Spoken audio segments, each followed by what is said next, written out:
हाँ, मैंने ही तुम्हारे वालिद पुरुष को मारा था। लेकिन सियासत के इस खेल में कुछ जाती नहीं होता।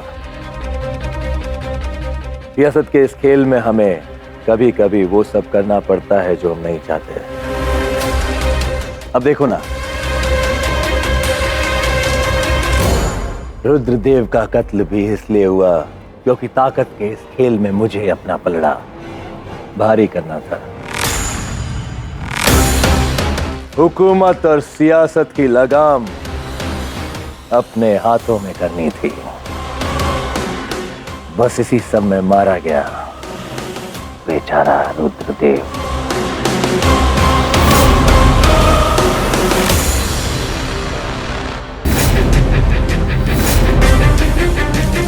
अगर तुम उम्र में थोड़े से भी बड़े होते तो मैं तुम्हें दुनिया की सबसे नायाब शराब पिलाता। लेकिन मुझे अफसोस है कि तुम इस नायाब शराब का स्वाद नहीं चख सकते।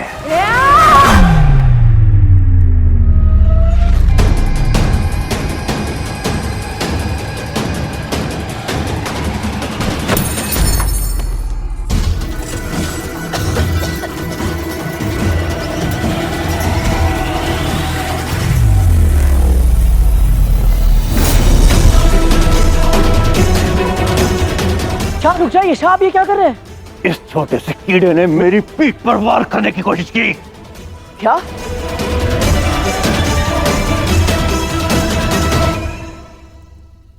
फिर तो शाह ये मृत्यु के ही योग्य है। जो आपको मारने की चेष्टा करे, ऐसा मूर्ख राजा पौरव राष्ट्र के सिंहासन पर बैठे, उससे तो अच्छा यही है कि पौरव की प्रजा बिना राजा के ही जिए, जो अब तक वर्षों से जीती आ रही थी।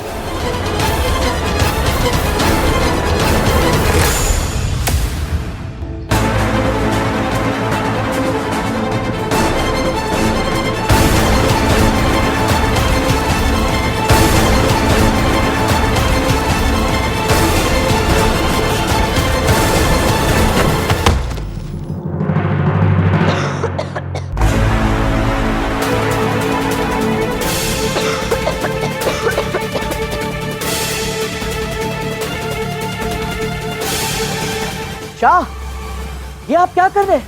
आपने तो इसे छोड़ दिया। शाह, इसे मार दीजिए। वैसे भी ये मूर्ख बालक पौरव राष्ट्र के सिंहासन पर अधिक समय तक नहीं टिक पाएगा। शाह, इसका मरना ही उचित है। मार डालो इसे, अभी क्या भी मार डालो। चंद्रगुप्त, दरअसल एक बेवकूफ लड़के का राजा बनना मेरे लिए फायदे का सौदा साबित होगा। ये वैसा ही कम अक्ल का शख्स है जैसा मुझे चाहिए था। तो यही सही, इस बेवकूफ लड़के को राजा बनाकर मैं पौरव मुल्क और उसकी आवाम दोनों को अपनी मुट्ठी में कर लूंगा। मैं कुछ समझा नहीं शाह। ये बेवकूफ लड़का पौरव मुल्क के लोगों को बहुत अजीज है।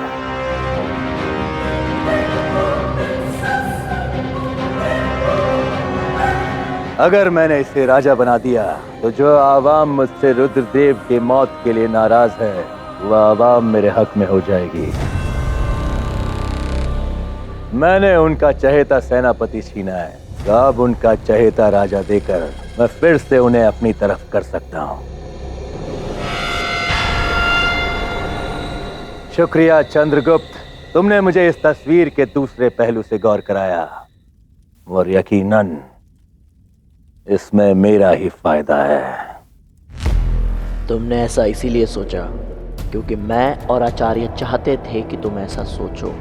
यह अखंड भारत की ओर हमारा वो दाव है जिसका तुम भी एक भाग हो, सेल्यूकस।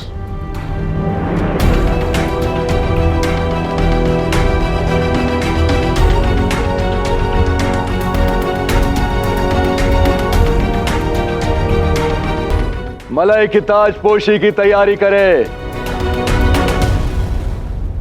मैं चाहता हूं कि वो आज ही अपनी गद्दी पर बैठे और पौरव मुल्क का शाह बने।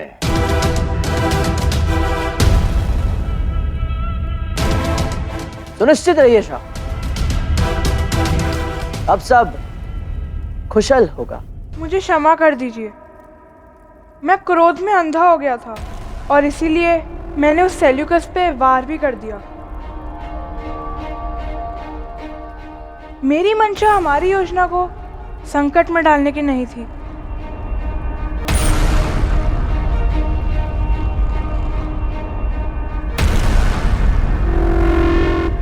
कोई बात नहीं मलय केतु। राजनीति का एक बहुत बड़ा अध्याय हमें यही सिखाता है कि कैसे हर पराजय में एक विजय का अवसर भी छिपा होता है।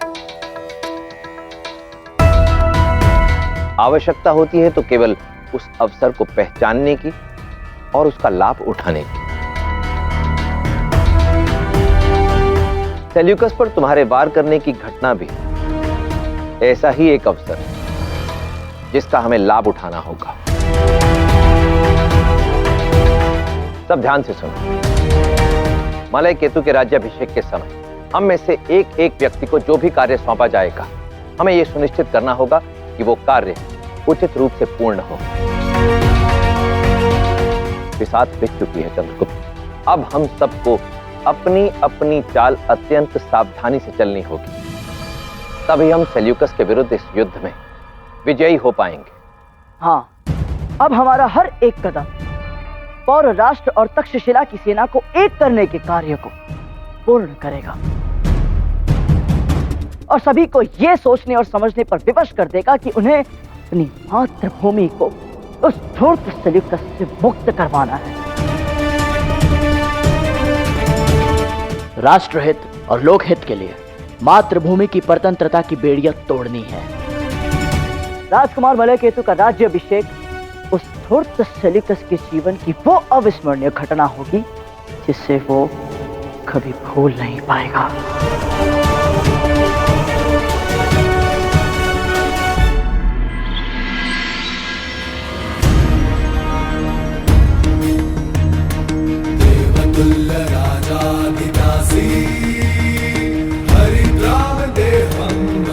अंबिका, तुम्हें यह सुनिश्चित करना है कि तुम्हारे पिता के साथ साथ तक्षशिला के सैनिक उसी स्थान पर बैठे जो फिलिप और यवन सैनिकों के लिए उपलब्ध किए गए हैं। मां और स्थूल यवन सैनिकों को मदिरा पिलाने का कार्य संभालेंगे और आचार्य और मैं सेल्यूकस को मलय के राज्याभिषेक की रीतियों में उलझाए रखेंगे।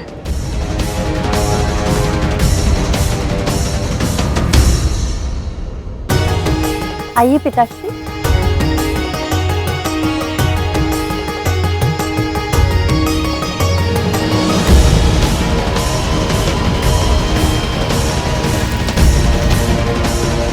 स्मरण रहे, ये मदिरा सिर्फ और सिर्फ यवन सैनिकों के लिए है।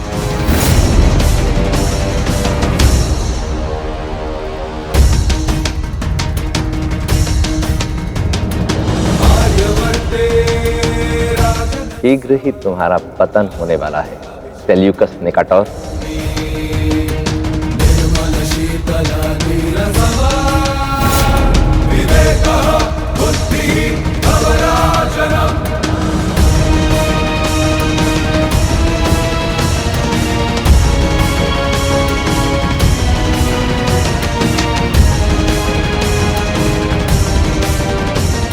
ये क्या?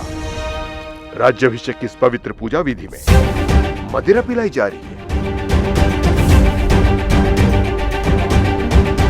क्षमा करें, क्षमा करें। मुझे लगा यहाँ यवन सैनिक बैठे हैं। सुनिए, आप तो पिपली वन की महारानी है ना? मैं भी कभी महारानी हुआ करती थी। कदाचित मेरे जीवन में यूं दासी बनकर रहना ही है। ये यवन चाहते हैं कि एक महारानी इनके सम्मुख मदिरा प्रस्तुत करे।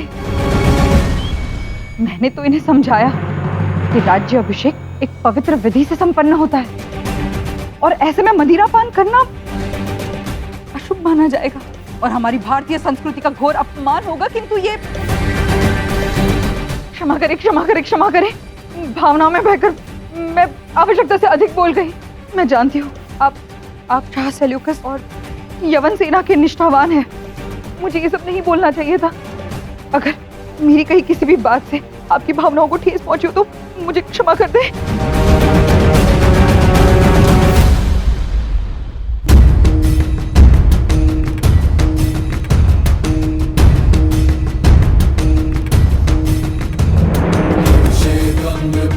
मुझे प्रसन्नता है शाह, हमारे मध्य उत्पन्न हुए सभी मतभेद समाप्त हो गए। ये बेवकूफ तक्षशिला के सिपाही यहाँ क्यों बैठे हुए हैं? लगता है इन्हें तो आज इनकी असली जगह दिखानी पड़ेगी।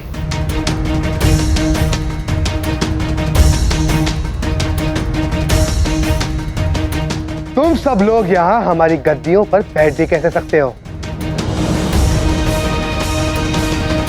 लगता है अपनी असली जगह भूल गए हो तुम लोग।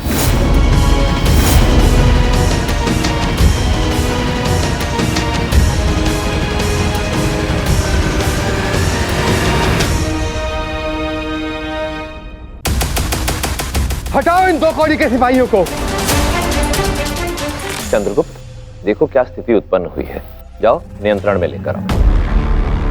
ये जगह सिर्फ यवन सैनिकों के लिए है। तुम लोगों की जगह यहाँ नहीं, तुम लोगों की जगह वहां है।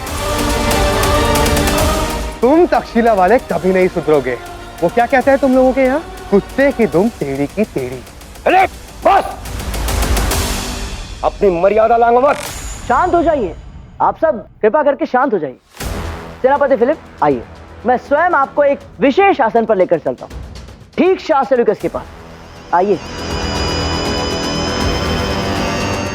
ये बात इतनी बड़ी है ही नहीं, हम सब एक हैं। आइए। हम सब दोस्त नहीं हैं और ना ही हम सब एक हैं। फिर चाहे बात तक्षशिला की हो या पौरव राष्ट्र की।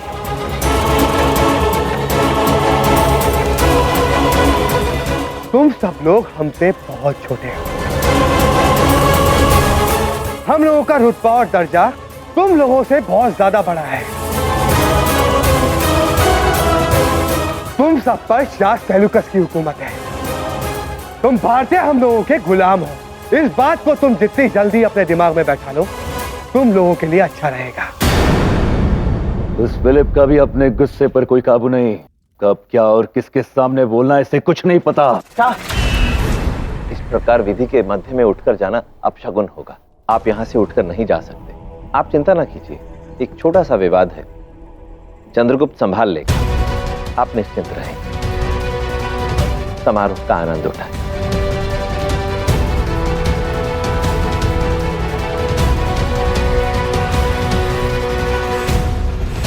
आरंभ हो चुका है सेल्यूकस अखंड भारत के निर्माण का, और वो समय दूर नहीं जब तुमको हमारी मातृभूमि से खदेड़ दिया जाएगा।